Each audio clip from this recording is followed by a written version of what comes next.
Welcome to video news TV. ప్రజల కోసం ప్రశ్నించే గొంతునే. ముందుగా ఈ రోజు వార్తల్లోని ముఖ్యాంశాలు. జగన్ పాలనలో దళితులకు అన్యాయం, టీడీపీ నేతల విమర్శలు. నంద్యాల జిల్లా వెలుగోడు మండలం మోత్కూరులో 11 kV విద్యుత్ తీగల భయం. వైభవంగా శ్రీ కామేశ్వరి మహానందీశ్వర స్వామి వల్ల పల్లకి సేవ. ధర్మవరంలో మంత్రి సత్యకుమార్ అనుచరుల దాష్టికం. హైకోర్టు న్యాయవాది అంజన్ రెడ్డిపై దాడి. జలమండలి జీఎం ఇంట్లో ఏసీబీ సోదాలు. 100 కోట్ల ఆస్తులు గుర్తింపు. ప్రభుత్వం పంట కొనుగోలు చేయడం లేదే, ధాన్యం బస్తాలకు నొప్పి పెట్టి రైతుల నిరసన. పశ్చిమ బెంగాల్ సీఎం పిఎన్ హత్య చేసిన షూటర్ అరెస్ట్. పట్టాలు తప్పిన ఉజ్జయిని ఎక్స్ప్రెస్, తప్పిన ప్రాణ నష్టం. ఎల్లమ్మ బోనాలలో దళితులకు అనుమతి నిరాకరణ, దళితుల రస్తారోకో. పట్టపగలు నడు రోడ్డుపై 3 వాహనాలు దగ్ధం. హనుమాన్ విగ్రహం ధ్వంసం, న్యూ సాయంపేటలో ఉద్రిక్తత. నంద్యాల టీడీపీ జిల్లా కార్యాలయంలో జరిగిన మీడియా సమావేశంలో టీడీపీ నేత ఎన్ఎండి ఫిరోజ్ పాటు దళితుల నాయకులు వైసీపీ అధినేత జగన్ పై తీవ్ర విమర్శలు చేశారు. జగన్ పాలనలో దళితులపై దాడులు, హత్యలు పెరిగాయని, ఎస్సీ ఎస్టీ సబ్ ప్లాన్ నిధులు దారి మళ్లించి దళితులకు అన్యాయం చేశారని ఆరోపించారు. దళితుల రక్షణలో జగన్ ప్రభుత్వం విఫలమైందని వ్యాఖ్యానించారు. మరి వైఎస్ఆర్ పార్టీ నాయకుల దౌర్జన్యం మరి ఇలా ఎన్నో ఉన్నాయి చెప్తానంటే. ఖబర్దార్ వైసీపీ దళిత ద్రోహులారా, ఖబర్దార్ వైసీపీ దళిత ద్రోహులారా. జోహార్ డాక్టర్ అచ్చెన్న గారికి, జోహార్ డాక్టర్ సుధాకర్ గారికి. ముందుకు వెళ్తున్నాం. మీరు చూస్తున్నారు, దాదాపు గత ప్రభుత్వంలో చూస్తున్నారు, మన నంద్యాలలోనే చూశారు, ఎన్ని జరిగినాయి, ఎన్ని మానభంగాలు జరిగినాయి మీరు చూస్తున్నారు. 10 సంవత్సరాల నుంచి మీరు చూస్తున్నారు. 10 సంవత్సరాల నుంచి ఒక అంబేద్కర్ స్టాచ్యూ కోసం చాలా మంది పోరాడినారు. ఏం జరిగింది? ఏమన్నా చేశారా? మనం వచ్చిన తర్వాత 1.5 year తర్వాత ఫరూక్ గారు అందరు కలిసి మనం మాట ఇచ్చినాం. మీరు ఈ రోజు చూడండి, మెయిన్ రోడ్ లో, మెయిన్ సెంటర్ లో, మున్సిపాలిటీ మధ్యలో మనం ఈరోజు అంబేద్కర్ విగ్రహం కట్టించాం. ఆ ఘనత ఎవరికి ఉందంటే తెలుగుదేశం ప్రభుత్వంకే ఉంది. మనం చాలా ఎలక్షన్ లో అప్పుడు చెప్పినాం, చాలా గ్రామాలకి వెళ్ళినాం, చెప్పినాం మేము ఖచ్చితంగా శ్మశానం ఇస్తామని చెప్పాం, ఖచ్చితంగా చేసి చూపిస్తాం మేము. ఆ గంట ఎవరికి ఉందంటే తెలుగుదేశం పార్టీకి ఉంది. ఎందుకంటే మా నాయకుడు ఒక సిస్టమాటిక్ డిసిప్లిన్ ఉన్న నాయకుడు, ఎక్కడ ఏమి ఎంకరేజ్ చేయరు. మీరు చూస్తున్నారు, గత వారం నుంచి కూడా చూస్తున్నాం మనం. కర్నూలులో ఒక నాయకుడు తిడుతున్నాడు, ఇష్టం వచ్చినట్టు పెద్ద పెద్ద నాయకులనే తిడుతున్నాడు. అంటే వాళ్ళకి నోరు లేదు, ఇష్టం వచ్చినట్టు మాట్లాడుతున్నాడు. ఎందుకు మాట్లాడుతున్నాడంటే ఆయనకు ఎంకరేజ్మెంట్ దొరుకుతుంది. ఏంటంటే వాళ్ళు ఏం చేస్తున్నారంటే వాళ్ళ లీడర్కే ఎంకరేజ్ చేస్తున్నారు. మీరు మాట్లాడండి, ఇంకా మీకు నెక్స్ట్ మీకే మేము పదవి ఇస్తామని ఇట్లా ఎంకరేజ్మెంట్ చేస్తాం. కానీ మా నాయకుడు అట్లా కాదు. మీరు ఖచ్చితంగా ప్రజల్లో ఉండాలి. మీరు మాట్లాడేటప్పుడు కూడా ఏ పార్టీలో ఉన్నా కానీ మర్యాదగా మాట్లాడాలి, డిసిప్లిన్ కూడా మాట్లాడి, అవతల పార్టీ వ్యక్తులు ఉన్నా కానీ వాళ్ళతోనే మర్యాదగా మాట్లాడాలని అది నేర్పించేది మా లీడర్. అది మా లీడర్ కి వాళ్ళకి డిఫరెన్స్. అది మనం ఎక్కడ ఎంకరేజ్ చేయలేదు. మా ఏదో సొంత లీడరే, సొంత జగన్మోహన్ రెడ్డి గారే మీటింగ్ లో చెప్పినాడు, నాకు ఇట్లా తిట్టినాడు, అట్లా తిట్టినాడు, మీకే తెలుసు. చెప్తున్నారు ఇద్దరు సేమే, ఇద్దరు సైకిల్, ఇద్దరు సేమే. ఈరోజు ప్రపంచం ఆయన వల్ల ఇది అవుతుంది, మనకు రాష్ట్రం ఆయన వల్ల మనకు తగలపెడుతుంది. సేమ్ క్యారెక్టర్ ఇద్దరు సైకిల్. ఏం చేయగలుగుతారు? ఏం చేయలేము. ఏమంటే అట్లా ఉన్నారు మన వాళ్ళు. దానికోసం ఖచ్చితంగా దళితుల మీద మనకు ఖచ్చితంగా మా ప్రభుత్వం 100% మేము అందరికి, దళితులందరికీ మనం న్యాయం ఇప్పిస్తాము.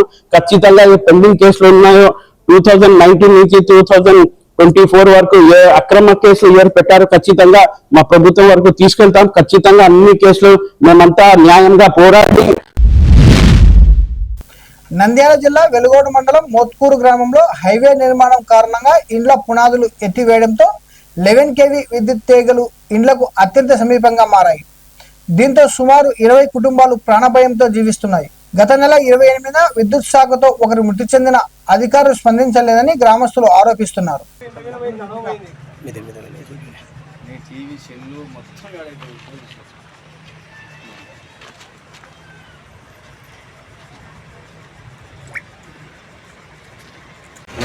వెలుగోడు మండలం బొర్రెల గ్రామం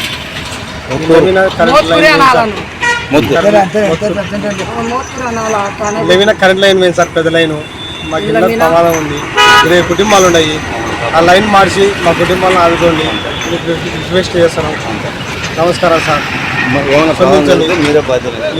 కుటుంబాలు ఉన్నాయి, కరెంట్ లైన్ ఎన్నిసార్లు ఏదైనా కానీ బాధ్యత మీదే. మాకు ఎక్కడ మాకు వదలలేదు సార్. మాకు రోడ్డు పోయినందుకు మాకు ఆస్కారం లేక మేము ఇక్కడనే ఉన్నాము. ఏ సార్ బాధ్యత మాకు ఎక్కడ అవకాశం లేదు కాబట్టి మేము ఇక్కడనే ఉన్నాము. మాకు అడ్డం లేకుండా దాన్ని ఎట్లా కానీ మాకు పక్క తప్పియాలా. కూలికి పోయి పని చేసుకొని బతికిన వాళ్ళం సార్ మేము. ఈరోజు రోడ్డుకు నా స్థలం పోయినందుకు నేను అక్కడ పక్క స్థలం ఉంటే వేసుకున్నాను సార్. ఇండ్లు వేసుకునేందుకు నాకు ఇట్లా జరిగింది. నాకు జరిగినందుకు మీకు వాళ్ళ దగ్గరికి పోయి అడిగినాను సార్. వేస్తానన్నాడు, వేయలేదు. ఏ సార్కు అడిగినా పోయి నేను ఏ సార్కు పోయి నాకు పిల్లలు ఉన్నారు సార్, మిద్దె మీద ఎక్కితే అపాయం జరుగుతుంది, ఏదన్నా హాని జరిగితే ఇబ్బంది సార్, ఇప్పుడు ఇట్లా జరిగింది, నాకు ఏదన్నా న్యాయం చేయండి సార్ అని అడిగినాను. దానిపైన ప్రమాదం ఏమన్నా జరిగినా మాకు ఏ సారికే బాధ్యత. 20 కుటుంబాలు లైన్లో ఉన్నాయి సార్. మాకు ఎవరికి జరిగినా ఏ సారే బాధ్యత, కరెంటు వాళ్ళకే మా బాధ్యత. మాకు లైన్ మార్చామన్నారు, మీరు డబ్బు ఖర్చు పెట్టుకుంటే మార్చామంటే సరే సార్ అందరికీ అడుగుతానని అందరు దోలుకొచ్చి కూడా చెప్పినాం. చెప్పండి సార్ మీరు ఎంత ఖర్చు అవుతుంది అంటే, నేను ఎస్టిమేషన్ వేసినాక నేను చెప్తాను, మీరు చలానా కట్టినాకంటే నేను వచ్చి కట్టినాను సార్. కట్టి చెప్తే 3 రోజులు అన్నారు. 3 రోజులు పోయి వారం 10 రోజులు అవుతుంది, పలకడం జవాబే లేదు సార్. జవాబు లేదు. మళ్ళా ఏది అని అడిగితే ఇట్లా మీ గోడలే పెరకబడుతుంది అని చెప్తున్నారు సార్. అందుకు మాకు ఏది పట్ల ఇప్పుడు ఇక్కడ పెరిగితే ఇంకా కద్మ వాళ్ళల్లో పెరకాల్సిందే కదా సార్. అందుకు మాకు న్యాయం చేయండి అని మేము అనుకుంటున్నాం. శ్రీ కామేశ్వరి మహానందీశ్వర స్వామి వాళ్ళ పల్లకి సేవ వైభవంగా జరిగింది. ఆలయ ప్రాంగణంలో భక్తుల నడమ స్వామివార్లను పల్లకిలో ఊరేగించారు. ప్రత్యేక పూజలు, మంగళహారతులతో కార్యక్రమం భక్తి శ్రద్ధల మధ్య ఘనంగా కొనసాగింది. భక్తులు పెద్ద సంఖ్యలో పాల్గొని స్వామివార్లను దర్శించుకున్నారు.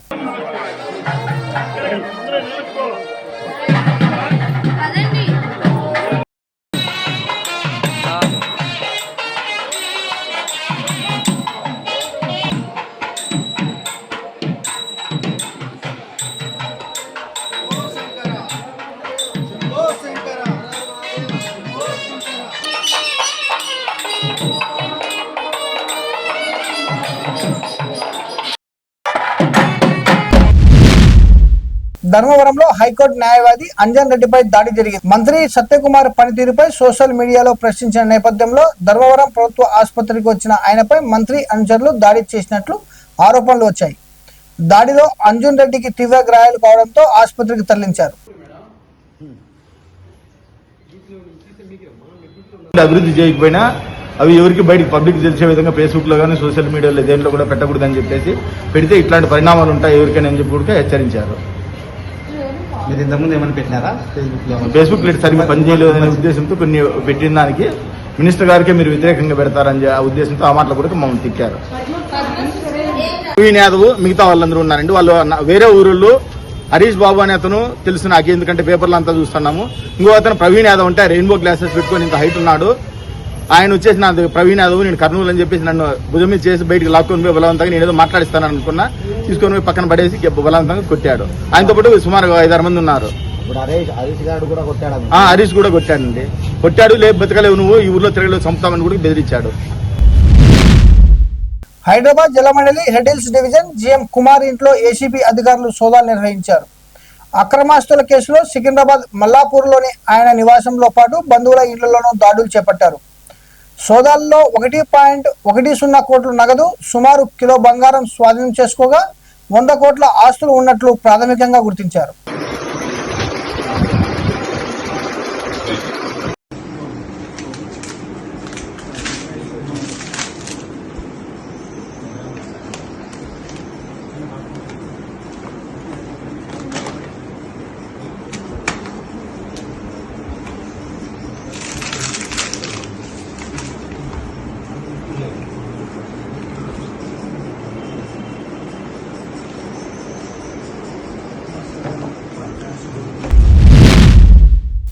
మహబూబాబాద్ జిల్లా నర్సింహులపేట మండలం వస్త్రం తాండా పిఎస్సిఎస్ కేంద్రం వద్ద రైతులు ధర్నాకు దిగారు.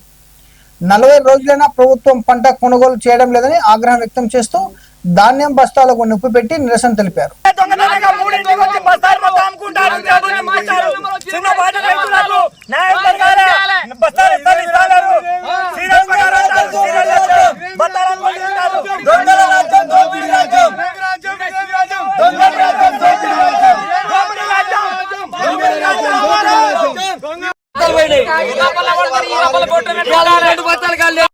కొత్త బస్తాలు వచ్చినాయి. లారీలోకి వెళ్ళి మేమే దింపినాం. వాటిని కట్లు ఉంటే కట్లు కట్ చేసి మరీ రూమ్ లో పెట్టించిండు. మాతోటి పెట్టించినాక ఏం చేసిండు, పంచమని మేము కోరినాం. అతను అధికారిని కోరితే ఏమన్నాడు, ఇవాళ పంచను సీరియల్ ప్రకారం ఇస్తా, అన్నం తిని వస్తానని ఇంటికి వెళ్ళిండు. సరేనే మేము ఇక్కడనే కూర్చున్నాం. ఈయనే కూర్చున్నాక మళ్ళీ అన్నం తిని వచ్చినాక మళ్ళీ సీరియల్ ప్రకారం పంచమంటే లేదు, ట్రాక్టర్లు వచ్చినాయి, 6 ట్రాక్టర్లు లోడ్ అవుతున్నాయి, లోడ్ అయిపోయినాక పంచానన్నాడు. సరే అని 6 ట్రాక్టర్ లోడ్ అయిందా కూడా ఇక్కడనే కూర్చున్నాం. ఇక్కడ కూర్చున్నాక మళ్ళీ ఏమైందని పంచడం అంటే ఇవాళ పంచను పొద్దు కింది రేపు రారన్నాడు. అప్పటిదాకా మేము అన్నాన్ని కూడా పోలేదు. ఆయన అన్నం తినొచ్చు కానీ మేము అన్నాన్ని కూడా పోలేదు. ఈయన కూర్చున్నాం.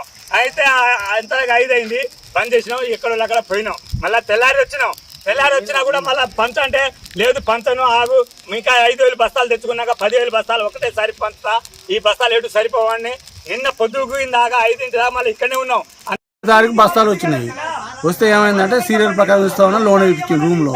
నిన్న 18 తారీఖు ఒక్కరికి 2 రైతులకు ఇచ్చిండ్రు. రాత్రి మొత్తం వాళ్ళు డబ్బులకు అమ్ముకుంటారని అంటుండ్రు. రాత్రి తాళం తీసిరు, ఎవరికి సప్లై చేసింది తెలియదు. బేసుతో బస్తాలు లేవు.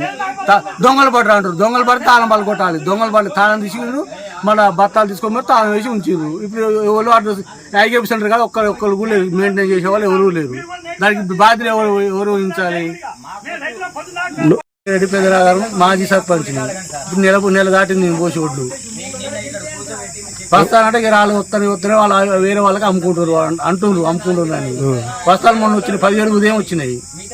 17 ఉదయం వస్తే రూమ్లో వేసారు. 18 నాడు అందరి ప్రకారం వచ్చి అడిగితే సీరియల్ ప్రకారం ఇస్తే నేను ఒక్కరికో 2 రైతులకు 100-200 ఇచ్చారు. కడవ బస్తాలు 5,000 బస్తాలకు అన్ని రూముల్లో ఉండే. ఇప్పుడు రూముల బస్తాలు లేకుండా మాయం చేసారు. పశ్చిమ బెంగాల్ సీఎం సువేంద్ర అధికారి పిఏ చంద్రనాథ్ రాథ్ హత్య కేసులో ప్రధాన నిందితుడు షూటర్ రాజ్ కుమార్ సింగ్ ను సిబిఐ అధికారులు అరెస్ట్ చేశారు. యూపీ పోలీసుల సహకారంతో హరిద్వార్ నుంచి ఢిల్లీ వెళ్తున్న అతన్ని ముజాఫర్ నగర్ వద్ద అదుపులోనికి తీసుకున్నారు. నిందితుడిని మంగళవారం కోల్కతా సిబిఐ కోర్టులో హాజరుపరచనున్నారు.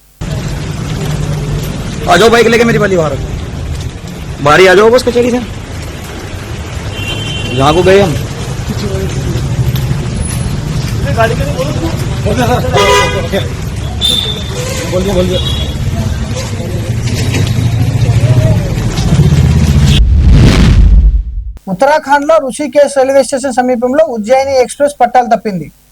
శాంటింగ్ సమయంలో పిల్లర్ను ఢీకొట్టడంతో ఈ ప్రమాదం జరిగినట్టు తెలుస్తుంది. ప్రమాద సమయంలో బోగీలలో ప్రయాణికులు లేకపోవడంతో ప్రాణ నష్టం తప్పింది. ఘటనలో పలు బోగీలు ధ్వంసమయ్యాయి.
పెద్దపల్లి జిల్లా కాల్వ శ్రీరాంపూర్ మండలం పెగడపల్లిలో ఎల్లమ్మ బోనాల ఉత్సవాల్లో దళితులను అనుమతించలేదని ఆరోపణలు వచ్చాయి.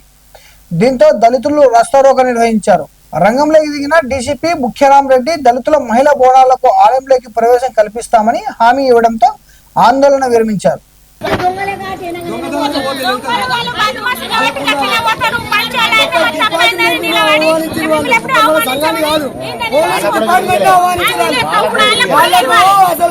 న్యాయం లేదు.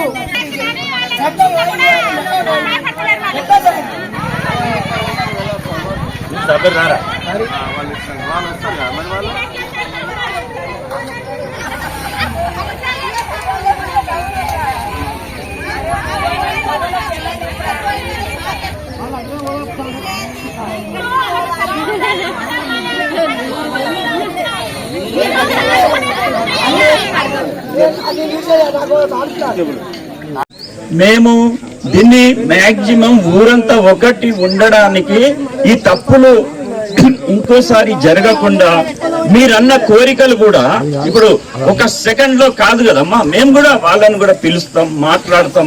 ఒకవేళ ఇట్లా సామరస్యంగా ఉంటే దాన్ని కూడా మేము ప్రయత్నిస్తాం. కానీ మేము ఇక్కడే ఉంటాం. నేను ఇప్పుడు సాయంత్రం దాకా మీ పోలీస్ స్టేషన్ లో కూర్చుంటా, పెగడపల్లి గ్రామ పంచాయతీలో కూర్చుంటా. అన్ని సమస్యల్ని పరిష్కారం అయినాకనే ఇక్కడ నుంచి వెళ్తా. మీరు దయచేసి, నేను కూడా ఒక గిరిజన బిడ్డను, మీరేం ఇది దళితులు అంటే మీకు ఒక రకం, వాళ్ళంటే ఒక రకం అని కాదు. మేము చట్ట ప్రకారంగా ఏ విధంగా మీకు న్యాయం అవుతుందో దాన్ని 100% న్యాయమయ్యేటట్టు చేస్తాం. కానీ ఇది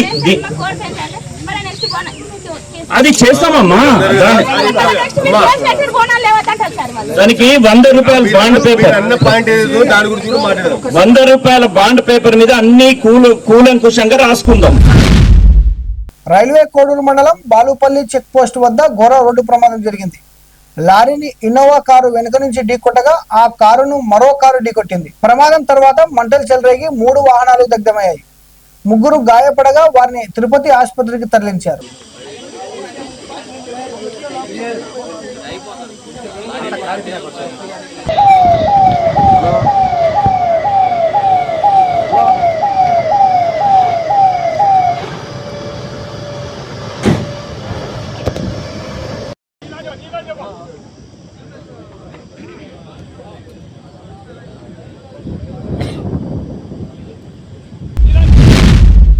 హనుమకొండ జిల్లా న్యూ షాంపేటలో హనుమాన్ విగ్రహం ధ్వంసం ఘటన ఉద్రిక్తతకు దారితీసింది.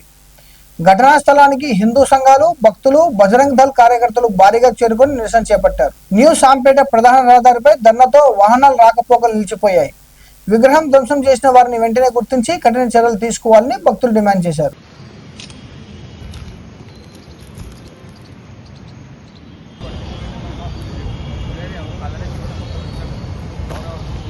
మంచి పెద్ద విగ్రహం తెచ్చి పెట్టుకోవాలి దీని మీద.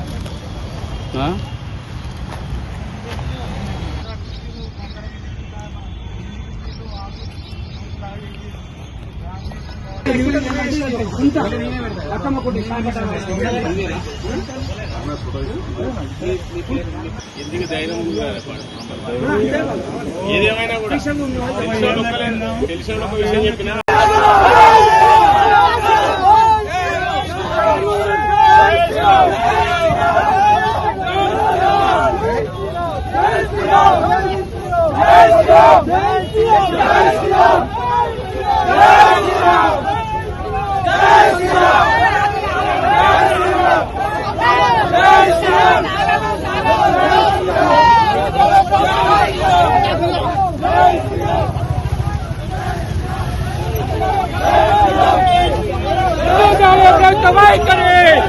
जय श्री राम,